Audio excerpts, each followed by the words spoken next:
ವ್ಯವಸ್ಥಾ ಪ್ರಕರಣ ಸುಜಾತಾಳ 3 ವರ್ಷದ ಹಿಂದಿನ ವಿಡಿಯೋ ವೈರಲ್. ವ್ಯಕ್ತಿಯೊಬ್ಬನಿಗೆ ಹಿಗ್ಗಾಮುಗ್ಗ ಥಳಿಸಿದ್ದು ಸೆರೆ.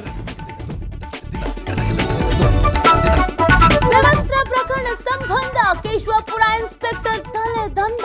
ಕಮಿಷನರ್ ಕಚೇರಿಯಲ್ಲಿ ವರದಿಗೆ ಕೆಎಸ್ ಹಟ್ಟಿಗೆ ಸೂಚನೆ.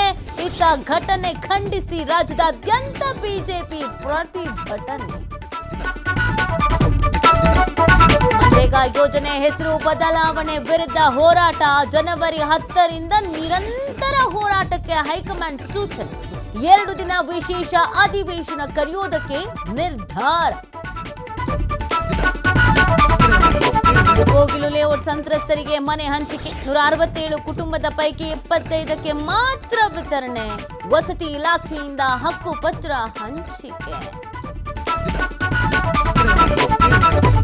ಇಂದಿನಿಂದ 4ನೇ ಆವೃತ್ತಿಯ ಮಹಿಳಾ ಪ್ರೀಮಿಯರ್ ಲೀಗ್. ಆರ್ಸಿಬಿ ಮುಂಬೈ ನಡುವೆ ಉದ್ಘಾಟನಾ ಪಂದ್ಯ. ಸ್ಮೃತಿ ಮಂಧಾನ, ಹರ್ಮನ್ಪ್ರೀತ್ ಕೌರ್ ನಡುವೆ ಫೈಟ್.